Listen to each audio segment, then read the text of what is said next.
Torej, nahajamo se zdaj v ateljeju Sandija Červeka, enega osrednjih slovenskih sodobnih ustvarjalcev na področju likovne umetnosti in enega ključnih ali pa najbolj ikoničnih prekmurskih slikarjev. Simpatično je, da nekako se ta atelje nahaja pravzaprav v osrčju Murske Sobote, torej nekako simbolično se postavlja v središče, tako kot se tudi njegove slike nekako sovpadajo z tem renomejem prekmurske umetnosti nasploh. Prekmurci so odlični likovni ustvarjalci in Sandi Červek je nedvomno eden ključnih predstavnikov, na katerega so seveda tukaj v Prekmurju in seveda moramo biti tudi širše ponosni nanj. Trenutno razstavlja svoje modre slike v galeriji Novak v središču Ljubljane. In te slike nastajajo prav tukaj, v tem zares razkošnem ateljeju in mogoče osvetlimo nastajanje teh črnih slik, teh monokromnih platen skozi desetletja, lahko zdaj že rečemo. Sandi Červek je zaključil sredi 80. let akademijo v Ljubljani in se takoj po zaključku, po diplomi pri profesor Gustav Ognamošu vrnil v Mursko Soboto in od takrat pravzaprav tukaj živi, ustvarja, je močno vpet v kulturno sceno, ne samo kot slikar, ampak tudi kot na primer avtor odličnih muzejskih postavitev, kot odličen grafični oblikovalec. Do nedavnega je bil tudi priznan in zelo priljubljen pedagog na Srednji poklicni in tehniški šoli. Kot slišim, ga dijaki danes zelo, ko se je upokojil, po upokojitvi zelo pogrešajo.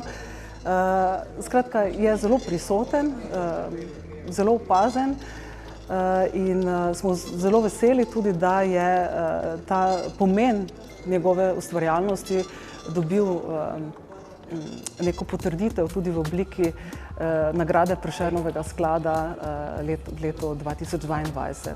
Dobil je sicer za eno dokaj pregledno samostojno razstavo v galeriji mesta Ptuj, ki se je imenovala 1+1=11 in v tisti razstavi smo uspeli prikazati res precej celovito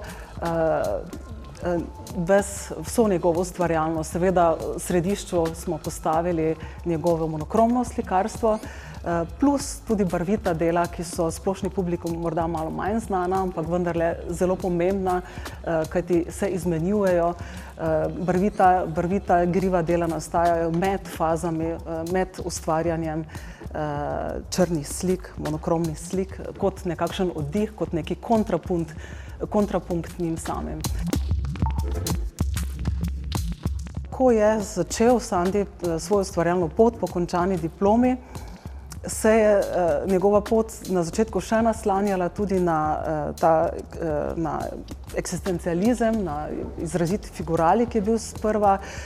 Čutili so se tudi vplivi profesorja Janeza Bernika, nedvomno, ampak potem po zelo kratki tej fazi, bi rekla, s to težo eksistencializma, prežete figuralike, je potem skozi tudi krajšo informalsko fazo, takrat smo govorili o tako imenovani kontrolirani gesti, prešel hitro v abstrakcijo, v ta minimalizem, v to monokromnost. Kot vemo, monokromno slikarstvo nekako korenini v likovnih avantgardah 20. stoletja, ni nekaj novega. Različno se pojavlja pod različnimi oznakami, abstraktni kolorizem, slikarstvo barvnega polja, naprimer, ali pa lirična abstrakcija, kakorkoli že. Vsak umetnik ga nekako po svoje doživlja, občuti. Pri Sandiju je enostavno šlo za to, da je šel od te narativnosti v neke čiste likovne elemente. In najprej sprva začel ustvarjati neki črni zid, to mu je bil sprva tisti ključni impuls. Te začetne črne slike so bile še zelo, bi rekla, raševinasto teksturo so imele, ni bilo te fine taktilne, filigranske strukture na površini. Tudi kompozicija je bila, bi rekla, razpršena, ni bilo teh jasnih lokov, stožcev, krivulj nakazani. To se je potem s časoma, skozi desetletja, izpililo, izkristaliziralo, kajti Sandi, kot vemo, zdaj že več kot 30 let ustvarja te monokromne slike in še, kot vidimo, ni izpel, še zmeraj ga nagovarjajo, še zmeraj išče neke izzive v njih, tako da se očitno še zdaleč od tega, da bi se izpel.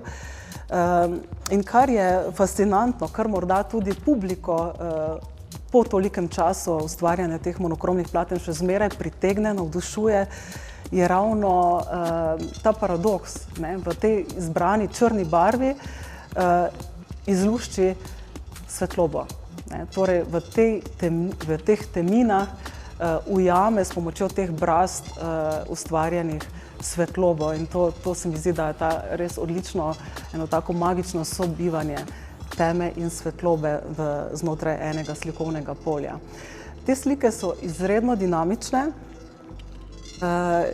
ravno zaradi teh krivulj, omenjenih krivulj, stožcev, spiral, kakorkoli želite, kajti ravno začne slikati te slike z pomočjo neke skice, kjer si v grobem začrta te neke krivulje, stožce, kakorkoli že. Gre za neko armaturo, kot umetnik reče, ki mu narekuje potem potek oziroma te njegove poteze, ki ne nastajajo z čopičem, temveč z slikarsko lopatico. Od leta 1990 namreč črne slike Sandija Červeka nastajajo izključno z slikarsko lopatico in nič več s čopičem. In kako to pravzaprav poteka? Z špohtlom oziroma slikarsko lopatico vrezuje poteze, zelo enakomerne, v bogato nanešen sloj črne oljne barve.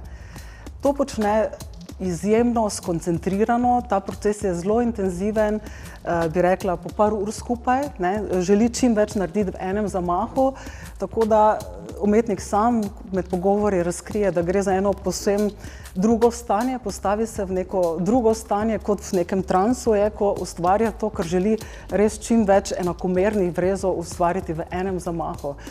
Predstavljam si, da gre za izjemno zahteven proces, ne samo fizično, ampak tudi mentalno zahteva, to res eno strašno kondicijo, bi rekla psihično, da potem res to ustvari tako, kot si je želel, čeprav sliko v štartu s pomočjo te konstrukcije, z te armature, ki se zariše, zgolj sluti.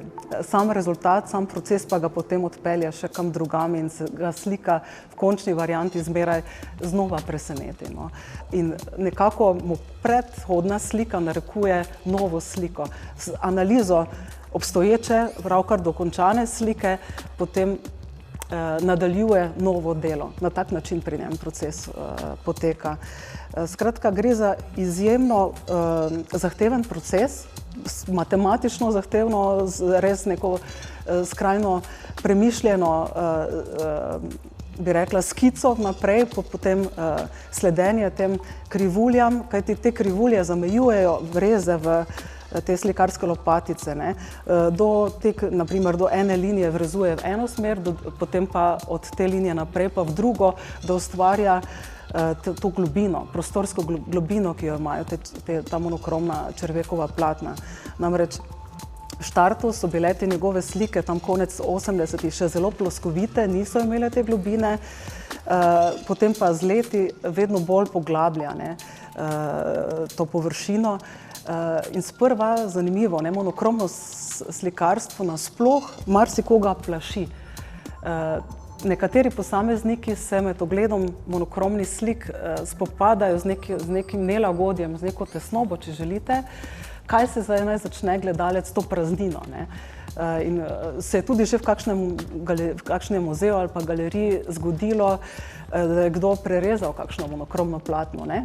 Za marsikaterega posameznika je ta praznina nevzdržna, ne ve, kaj bi si počel s to praznino, pravzaprav ga plaši. In tudi Sandi se je soočil na začetku z temi občutki, in je za nekaj časa, tam v začetku 90-ih, tudi prekinil, ker ga je ta globina, ki jo je nekako začel ustvarjati, plašila. Kajti naj spomnim, njegov cilj v štartu je bil, da ustvari nek črni zid.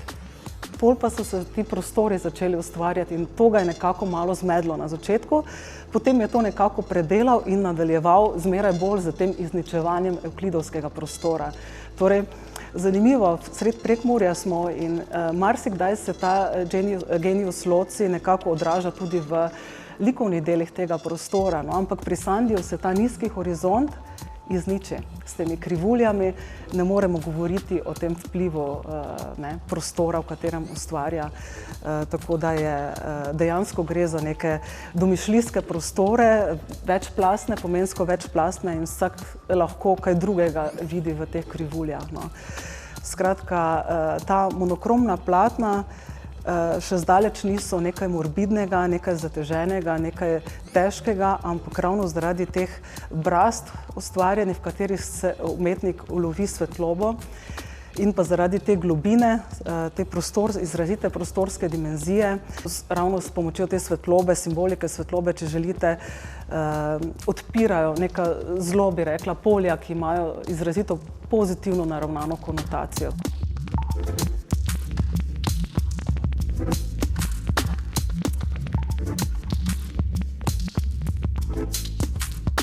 Še to bi poudarila, mogoče to izrazito dinamično komponento, ki jo nekako ustvarja tudi gledalec sam, kajti da Červekova monokromna platna doživimo v celoti, se je potrebno gibati ob platno. Torej, nismo statični gledalci, ampak nas ta dela nekako spodbujajo k neki interaktivnosti in jih po poti v celoti lahko doživimo le tako, da se gibamo levo-desno ob njih, kajti s tem narekujemo to kanalizacijo svetlobe po platnu in takrat se mi zdi, da zaživijo.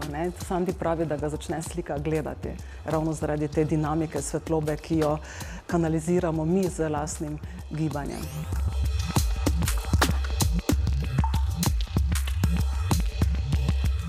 Od leta 2018 Sandi Červek preizkuša to monokromno slikarstvo ne zgolj v črni barvi, ampak takrat začne tudi z temi modrimi odtenki.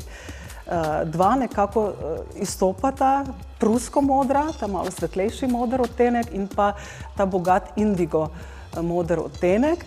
In princip delovanja teh slik ali pa kako jih ustvari je isto kot pri črnih, nekatere polakira, tako kot črne, tako da dobi to svetilnost, da svetlobo še bolj ulovi ven iz platna, nekatere pa ne. Tiste imajo bolj tak mat učinek, malo bolj žametno, plišasto delujejo.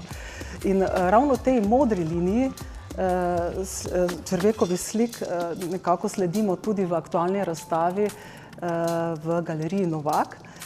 Torej, gre za neko eksperimentalno fazo tega njegovega monokromnega slikarstva, ki verjamem, da bo slej ko prej dobilo tudi neko nadaljevanje, morda še v kakšnem drugem odtenku. Je pa zelo pomembno v teh zadnjem obdobju umetnikovega ustvarjanja.